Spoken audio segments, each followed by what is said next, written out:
पुष्पा दीदी, हमने 4 महीनों से घर का किराया नहीं भरा है। कल सरपंच जी हमें घर से निकालने की धमकी दे रहे थे। मैं पैसों के जुगाड़ में लगी हुई हूँ, पर क्या करूँ, गांव में कोई हमें उधार भी देना नहीं चाहता है। बड़ी बहन पुष्पा उदास होकर छोटी बहन रूपा को अपनी हालत बताती है। इतने में दूसरी बहन कजरी कहती है, हमारी किस्मत तो देखो, जो भी काम शुरू करते हैं चलने से पहले ठप हो जाता है। मुझे तो समझ नहीं आ रहा है, अगर ऐसे ही चलता रहा तो हम इतने सारे कर्ज कहाँ से भरेंगे। तीनों बहनें घर में बैठी अपना सुख दुख बांट ही रही थीं। इतने में उन्हें एक आवाज सुनाई देती है, बाहर निकलो तीनों की तीनों। आवाज सुनते ही तीनों घर के बाहर निकलती है। सरपंच को अपने सामने गुस्से में खड़ा देख पुष्पा पूछती है, क्या बात है सरपंच जी, इतनी सुबह सुबह हमारे घर कैसे आना हुआ। सरपंच गुस्से में बोलता है, बहुत हो गया, अब तुम तीनों इस घर से जल्द निकल जाओ। पर क्यों सरपंच जी, आखिर हमने किया क्या है। तुम तीनों महारानियों ने पिछले 4 महीनों से किराया नहीं भरा है। अब मैं तुम्हें और मोहलत नहीं दे सकता। ऐसा न कीजिए सरपंच जी, हम पर दया कीजिए, हम कहाँ जाएंगे, क्या करेंगे। ये सब तुम्हें पहले सोचना चाहिए था। मुझे और कुछ नहीं सुनना है, निकल जाओ मेरे घर से। सरपंच बड़ी निर्दयता से तीनों बहनों को घर से निकाल देता है। तीनों बहनें दर दर भटकने लगती हैं। आज हमें घर से निकले पूरे 3 दिन हो चुके हैं। हम और कब तक यूं ही भटकते रहेंगे। हिम्मत मत हार रूपा, हमें कहीं न कहीं रहने का आसरा मिल ही जाएगा। मुझे नहीं लगता कि सरपंच जी ने हमें सिर्फ पैसों के लिए निकाला है, जरूर बात कुछ और है। भला आपको ऐसा क्यों लग रहा है दीदी। वो इसलिए क्योंकि जब हम घर से निकल रहे थे तब उसके चेहरे पे एक अलग ही मुस्कान थी। ऐसा लग रहा था जैसे हम उस दिन उसे पैसे दे भी देती, उसके बावजूद भी वो हमें घर से निकाल ही देता।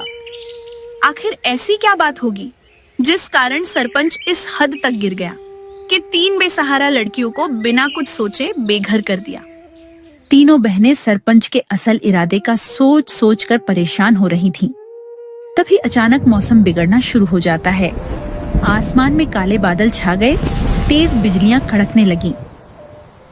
लगता है बारिश होने वाली है, हमें जल्दी सर छुपाने की जगह ढूंढनी होगी। इतना बोलकर तीनों तूफान से बचने के लिए जंगल की ओर भागती है। कुछ दूर चलते ही उन्हें नदी किनारे थोड़ी सी खाली जगह दिखती है, जिसे देखकर पुष्पा बोलती है, कजरी, रूपा, ये देखो, यहाँ इतनी बड़ी खाली जगह है, हम यहाँ अपने रहने के लिए एक झोपड़ी बना सकते हैं। हाँ पुष्पा, तुम सही कह रही हो, इससे पहले बारिश शुरू हो जाए हमें जल्दी से झोपड़ी बना लेनी चाहिए। इसके बाद वे तीनों बहनें बिना एक पल की देरी किए जंगल की लकड़ियों, पत्तों और नदी किनारे की पक्की मिट्टी से एक छोटी सी झोपड़ी बना लेती है। दीदी, भले ही ये झोपड़ी गांव के घर जितनी बड़ी नहीं है, पर यहाँ एक अलग ही सुकून है। न तो यहाँ हमें किराया भरने की चिंता है और न ही घर खोने का डर। सच में पहली बार हम किराए के नहीं बल्कि अपने खुद के घर में रह रही है। तीनों अपने नए घर में रहकर बहुत खुश हो रही थीं। रात हुई, तीनों जंगल की जंगली सब्जियां और फल खाकर सो गईं। आधी रात होते ही तूफान और बारिश का ऐसा कहर बरसा कि उनके घर की छत से पानी की बूंदें टपकने लगीं, जिस कारण कजरी उठ गई। हे प्रभु, अब ये क्या नई मुसीबत है। इतना बोलते ही कजरी ने परेशान होकर पुष्पा और रूपा को जगाया। तुम दोनों जल्दी उठो, देखो छत टपक रही है, ऐसा ही रहा तो घर के अंदर पानी भर जाएगा। ये सुनते ही दोनों फौरन नींद से जगी और बारिश से बचने का उपाय सोचने लगी। दीदी, मेरे पास एक उपाय है, क्यों ना हम छत के ऊपर भी मिट्टी का काम कर दें। मिट्टी की मोटी परत होगी तो छत टपकने का कोई डर ही नहीं रहेगा। उपाय अच्छा है, अभी बारिश हो रही है, आज हमें ऐसे ही गुजारा करना होगा। सुबह बारिश बंद होते ही हम घर की मरम्मत का काम शुरू कर देंगे। इतना बोलकर तीनों सुबह होने का इंतजार करने लगती है। छत टपकने के कारण वे सो नहीं पाती, इसलिए कोने में बैठी बैठी पूरी रात बिना सोए गुजार देती है।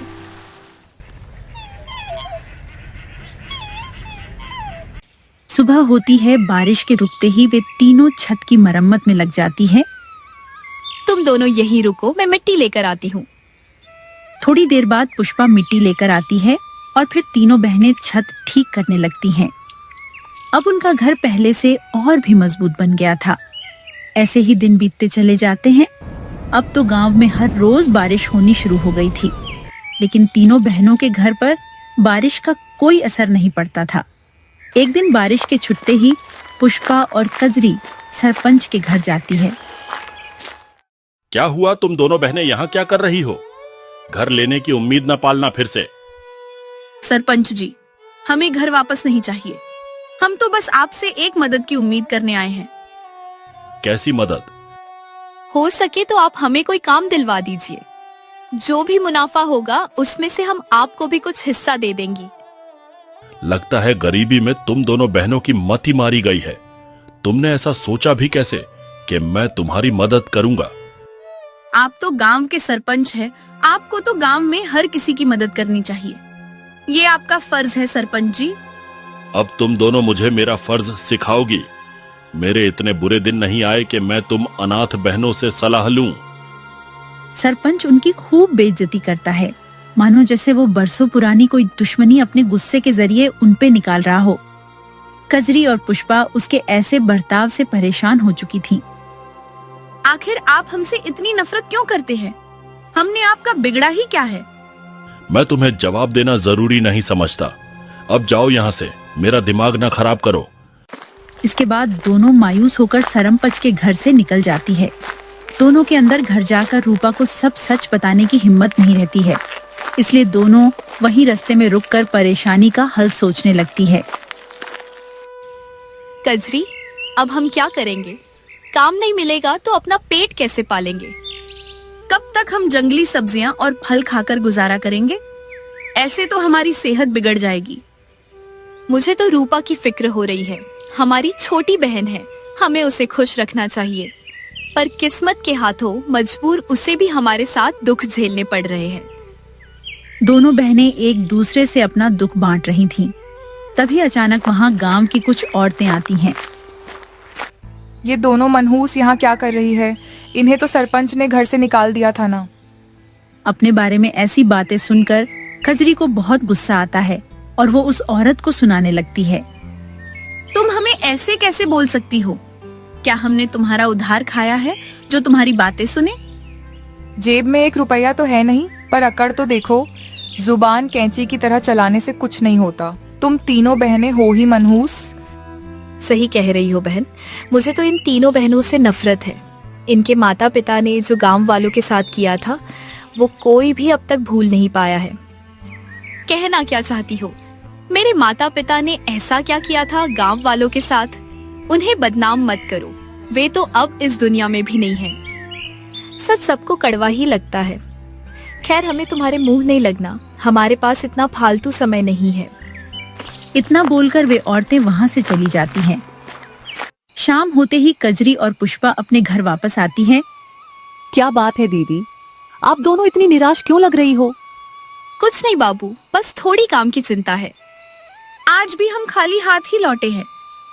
कोई बात नहीं दीदी, आप दोनों निराश ना हो, ऊपर वाला सब ठीक कर देगा। हो सकता है वो हमारी परीक्षा ले रहा हो। कहने को तो सबसे छोटी हो, पर समझदारी हमसे भी ज्यादा है। मुझे ऐसा क्यों लग रहा है दीदी, जैसे सिर्फ काम ही समस्या नहीं है, बात कुछ और भी है। नहीं तो ऐसा तो कुछ भी नहीं है। तू ज्यादा मत सोच, जाकर सो जा, हम कोई न कोई काम ढूंढ ही लेंगी। तब रूपा, पुष्पा और कजरी रूपा को गांव में हुई चर्चा के बारे में कुछ नहीं बताती है। रात होती है। रूपा के गहरी नींद में जाते ही कजरी परेशान होकर पुष्पा से बातें करने लगती है।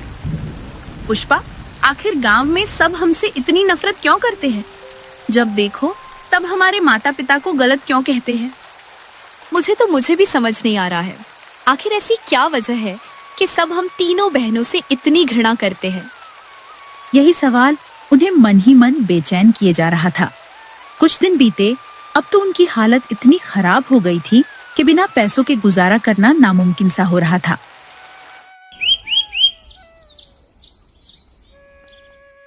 इसलिए एक दिन पुष्पा ने गांव के सबसे धनी व्यक्ति श्यामलाल से मदद लेने की सोची।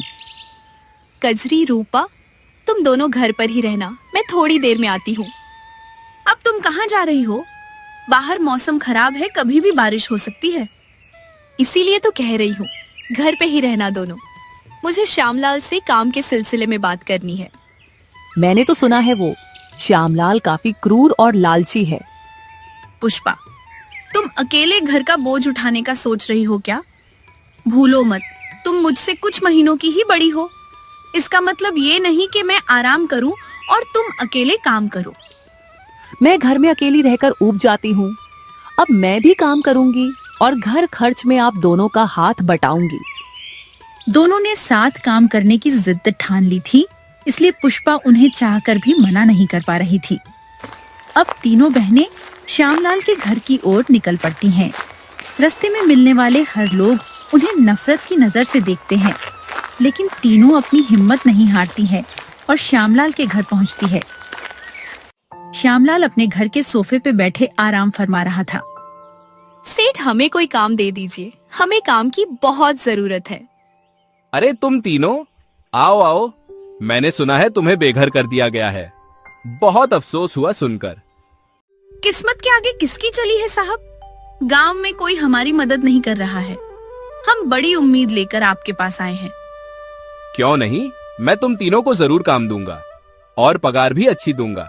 आखिर तुम तीनों हमारे गांव की ही बेटी हो। ये सुनकर तीनों के होश उड़ जाते हैं। रूपा हैरान होकर मन में सोचती, ये श्यामलाल तो दिल का बड़ा अच्छा है। लोग फिजूल में इसके बारे में फालतू की अफवाह फैला रहे थे। रूपा इतना सोचती ही है, इतने में श्यामलाल उन्हें कुछ पैसे देकर काम करने को बोल देता है। ये लो, कुछ पैसे रख लो और आज से ही काम में लग जाओ।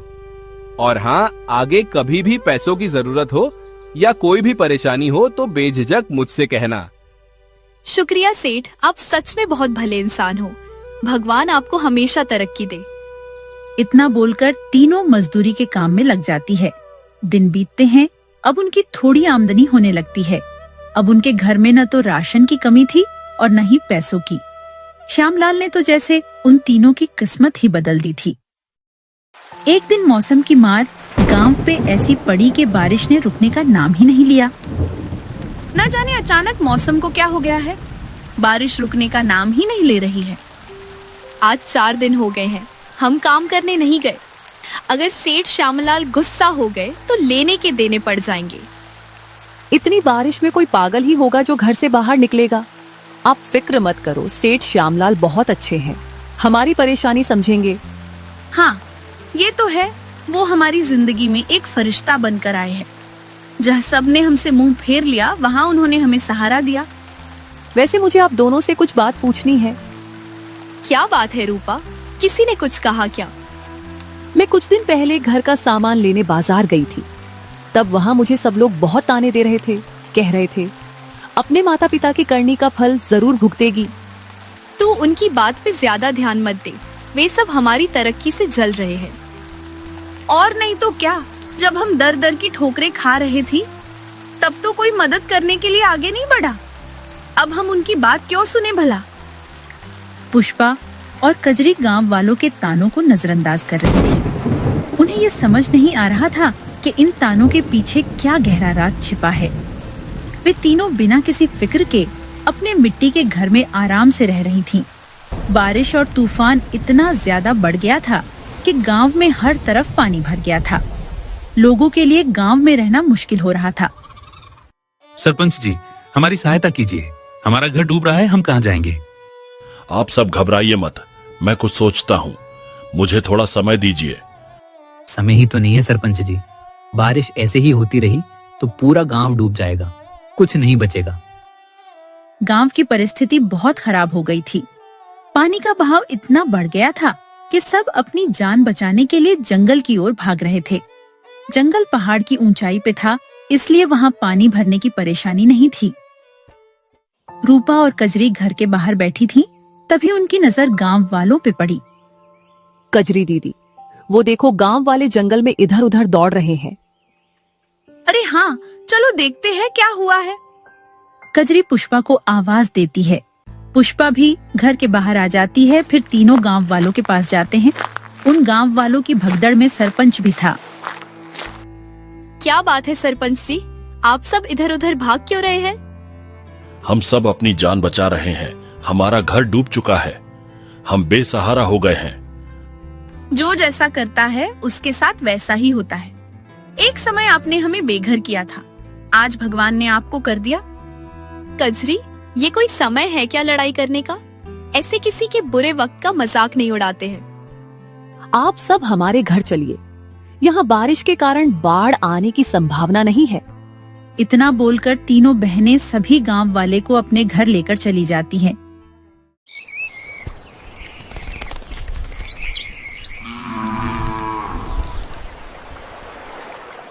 दो दिन बीतते हैं, बारिश का कहर कम होता है। सब अपने अपने घर जाने की तैयारी करने लगते हैं। तब सरपंच, हमें माफ कर देना तुम तीनों। हमने तुम्हारे साथ बहुत अन्याय किया है। हमने तुम्हारे माता पिता की गलतियों की सजा तुम तीनों बहनों को दी। आप सब अक्सर हमारे माता पिता की गलती की बात करते रहते हैं। आखिर उन्होंने ऐसा क्या किया था जिसकी सजा आप सब हम तीनों बहनों को देते आ रहे थे? सरपंच जी, आज आपको सच बताना ही होगा। आखिरकार सरपंच अपनी चुप्पी तोड़ता है और उन्हें सालों पुराना राज बताता है। तुम्हारे माता पिता ने सालों पहले मंदिर के गहनों की चोरी की थी। ये सुनते ही तीनों के पैरों तले जमीन खिसक जाती है। नहीं, ये मुमकिन नहीं। भले ही हमारे माता पिता हमारे साथ ज्यादा समय तक नहीं रहे हो, पर फिर भी हम ये यकीन से कह सकते हैं कि वो ऐसे बिल्कुल नहीं थे। हाँ, मैं 9 साल की थी जब मेरे माता पिता गुजरे थे। उनके गुजरने से पहले वो मुझे हमेशा सच्चाई और धर्म के मार्ग पर चलना सिखाते थे। अब आप ही बताइए, जो अपनी बच्चियों को इतने अच्छे संस्कार दे, वो भला चोरी जैसा गलत काम कैसे कर सकते हैं? तीनों जिद पे अड़ गई थी कि वे अपने माता पिता के माथे पे लगा ये कलंक मिटा कर रहेगी। वे तीनों सरपंच के ऊपर भड़कने लगी थीं। तभी अचानक एक बूढ़े बाबा की आवाज आती है। वे दोनों सच्चे थे। ये सुनते ही सबकी नजर उनके ऊपर जाती है। आप कौन है बाबा? मुझे नहीं पहचाना सरपंच? मैं उस मंदिर का पुजारी हूँ। तुम्हें कहाँ से याद होगा? उस वक्त तो तेरा पिता गांव का सरपंच था। चलो सब मेरे साथ, आज सारे रहस्यों से पर्दा उठेगा। इतना बोलकर बूढ़े बाबा सबको श्यामलाल के घर के आंगन में लेकर जाते हैं। सरपंच, यहाँ खुदाई करवाओ। खुदाई शुरू होती है। मिट्टी के अंदर से मंदिर का खजाना निकलता है। ये खजाना यहाँ कैसे? क्योंकि श्यामलाल ही असली चोर है।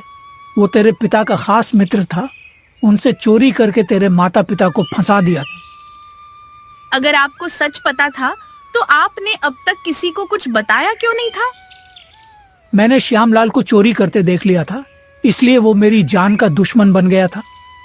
उससे बचने के लिए अब तक मैं अपनी पहचान छुपाकर घूम रहा था। वो श्यामलाल बाढ़ से बचने के लिए शहर भाग गया है। अब हम उसे सजा कैसे देंगे? उसने मेरे माता पिता का नाम खराब किया है। इतने सालों तक उसकी वजह से आप सब ने हमें इतने ताने मारे, मेरे माता पिता को कोसते रहे। उसे उसकी भरपाई करनी होगी। हम कैसे भी करके उस श्यामलाल को गांव वापस लाकर रहेंगे। दीदी, मुझे ये समझ नहीं आ रहा है। अगर श्यामलाल इतना बुरा था तो उसने हमारी मदद क्यों की? वो इसलिए क्योंकि ये आधा खजाना है, आधा तुम्हारे पिता ने उससे बचाकर कहीं छुपा दिया था और उसे लगता है कि तुम्हें खजाने का पता है। अब सारी हकीकत उनके सामने थी। उन्होंने शहर में श्यामलाल के पास ये खबर पहुंच पाई कि बाकी का खजाना मिल चुका है। श्यामलाल लालच के भंवर में फंस गया और गांव दौड़ा चला आया। सभी गांव के चौराहे पर खड़े उसका इंतजार कर रहे थे। कहाँ है मेरा खजाना? तुम्हें खजाना नहीं, हथकड़ियां मिलेंगी सेठ। ये सुनते ही श्यामलाल समझ जाता है कि उसे झूठ बोलकर बुलाया गया है। सरपंच और बाकी के गांव वाले उसे पुलिस के पास लेकर चले जाते हैं। फिर रूपा पुष्पा से पूछती है, दोषी को सजा तो मिल गई, पर ये समझ नहीं आया कि पिताजी ने बाकी का खजाना कहाँ छुपाया होगा। मुझे पता है, माँ कहा करती थी कि हमारे घर के आंगन में गांव की धरोहर छिपी है। आज मुझे इसका अर्थ समझ आया। इसके बाद पुष्पा ने अपने किराए वाले घर के आंगन की खुदवाई कराई और खजाना वापस से मंदिर के हवाले कर दिया। फिर वे तीनों बहनें खुशी खुशी नदी किनारे वाले घर में रहने लगीं। अब उन्हें कोई घृणा की नजर से नहीं देखता था। सब उनसे बहुत प्यार करते थे और उन्हें अच्छी पगार पर काम भी देते थे। इस प्रकार की मजेदार कहानियों को सुनने के लिए हमारे चैनल अक्कू टोन को सब्सक्राइब करना ना भूलें।